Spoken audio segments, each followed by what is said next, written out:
से डान हाथे तार सेवा बामे सांत्वना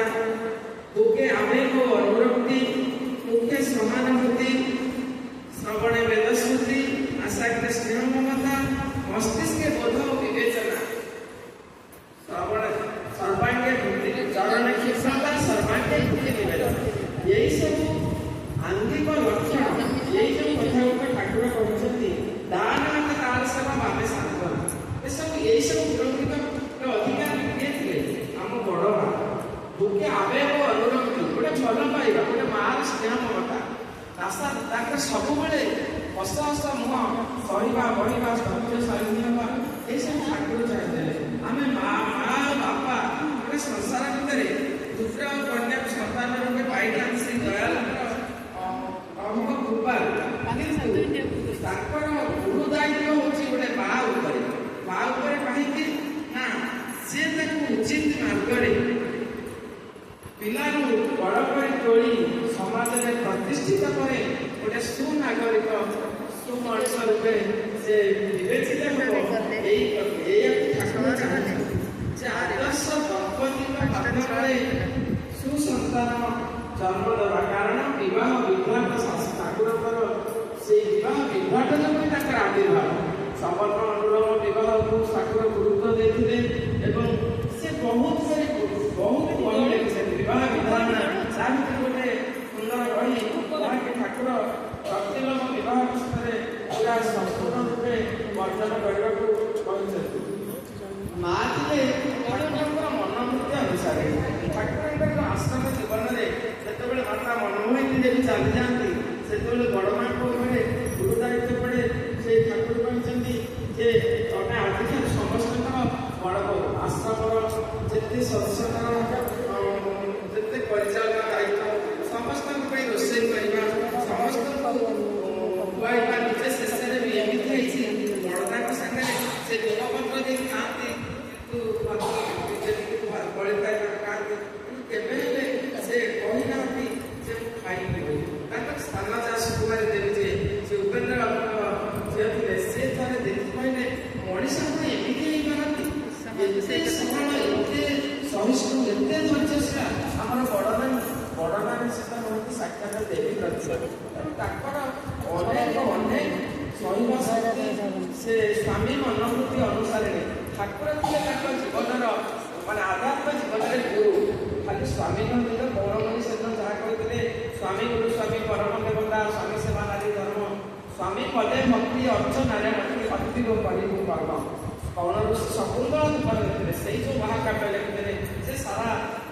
मातृजाति तेणु माँटे जब घरे सबल रबुथे नारी कोमल प्राणा दरकार कहले से भी लुहाटार तार निष्पत्ति कठोर हो पाए क्षेत्र में कारण जो नारी हूँ प्रेरणादायी जो बड़दा को आवश्यक कही जाते ठाकुर भागी पड़ते कि माँ कहते कहीं कष्ट होता फेरबे खूब कम समय तो बड़दा फेरी आस तेणु मार भूमिका विषय में कहले सरब ना कारण गोटे ठाकुर कहले प्रसव करने कठिन जदि संतान पोषण सहजती सन्निष्ठा सह बुद्धिमती दक्ष निपुणा होगा मार नख दर्पण ता पुओ झीर आचार व्यवहार चाली चलन सबकुछ रही आम सत्संग कर सत्संग हूँ आम सत्संग ठाकुर जाचे माँ को जाचे माँ के त्यागमयी थे ठाकुर जो जहाँ चाहते ठाकुर जहाँ चाहते माँ निर्विघ्न निर्द्वंद बिना अलस्य सबकि जितेबाला ठाकुर योगा करते से माँ 42 दिन खाली सरबत पीकि थे आम 42 घंटा भी अपेक्षा करा पाखे समय ना कि आम मरी भी पारा ना कारण से आम धरीचे से तेणु आमर ये सब आलोचना माध्यम आम कार्य पड़े टिके टिके टिके टिके ना जितेबाला केमी आम व्यावहारिक जीवन में आम चलन जीवन में आम पारिवारिक जीवन में जिते झड़झड़ आइले आम निश्चित भाव में सहवा को प्रस्तुत हाँ कारण मन पकई ना आम से बड़मा कथा बड़मा त्यागमय जीवन केमी से परिवार भितर माने माँ उत्तर शत्रु ना ଆମକୁ ଯଦି କିଏ ଗାଳି ଦେଲା କଳିଗୋଳ ଲାଗିଲା ଆମେ ସାଙ୍ଗେ ସାଙ୍ଗେ ପ୍ରତ୍ୟୁତ୍ତର ଦବାଟା ପ୍ରକାଟ ହଉ ତାକୁ କିଛି ସମୟ ନିରବ ରହିଗଲେ କେହି ଆମେ କିଛି କହିବେ ପାଟିକୁ ପଦେ ବାହାରି ଗଲେ ଆମେ ସେଦିନ ରାତିରେ ଶୋଇପାରିବାନି। କାରଣ ଯଦି ଆମେ ମାନେ ସେ କଥା ଚିନ୍ତା କରିବା ଯେ ଅନ୍ୟର ମନରେ ମୁଁ ଦୁଃଖ ଦେଇଛି, ତେଣୁ ଠାକୁର ଆଉ ବଡ଼ ମା ଆମ ପାଇଁ ଯେଉଁ ଆଲୋକ ବର୍ତ୍ତିକା ସଦୃଶ ଠାକୁରଙ୍କର ତ୍ୟାଗମୟ ଜୀବନ ସେ ଶ୍ରୀମର ଢାଙ୍ଗରେ ମୁଣ୍ଡି ପିନ୍ଧିବା ହଉ କେବେ ସେ ଚାହୁଁନାହାନ୍ତି ତା ଭୋଗର ଜୀବନ ସବୁବେଳେ ତ୍ୟାଗ କରି ଆସିଛନ୍ତି, ସାରା ଜୀବନ ତ୍ୟାଗ। ତାଙ୍କର ବିଗ୍ରହକୁ ଦେଖିଲେ ତାଙ୍କର ଯେଉଁ ବସ୍ତ୍ର ସେ ପରିଧାନ କରିଛନ୍ତି କ'ଣ ଅଛି କୋଟ ଜାମା ଏଇଟା ତ 5 ପ୍ରକାର ପିନ୍ଧିକିରି ବି ଶାଳୀର ବେଶ ପୋଷାକ ପିଠି ଆମେ ଯେଉଁ ବ୍ଲାଉଜଟା ତିଆରି କଲାବେଳେ ଆମେ ଟେଲରକୁ କହୁଛେ ଯେ ଏଇଭଳି ତୁ ତିଆରି କରିବୁ ଆମେ ଗାଡ଼ି ଛାଡ଼ି ବୁଲିବୁ ଯାହାଫଳରେ ବର୍ତ୍ତମାନ ସମାଜ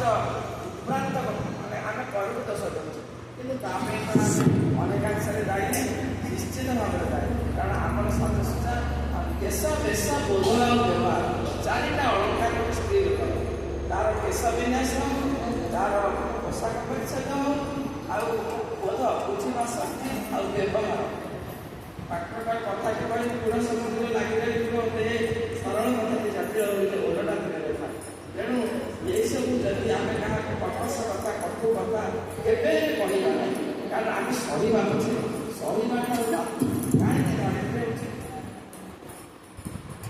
ମାଟିକି ମା ସାଙ୍ଗରେ ତୁଳନା କରେ କାହିଁକି ଆମର ଯେଉଁ କବିତାଟା ଥିଲା ଯେ ସୂର୍ଯ୍ୟ ସମସ୍ତଙ୍କ ଉପରେ ରହିଲେ ବାୟୁ ତାପରେ ରହିଲେ ବର୍ଷା କହିଲେ ମୁଁ ପବନ କହିଲେ ମୁଁ ତାକୁ ଉଡ଼େଇ ନେଲି କିନ୍ତୁ ମା କହିଲେ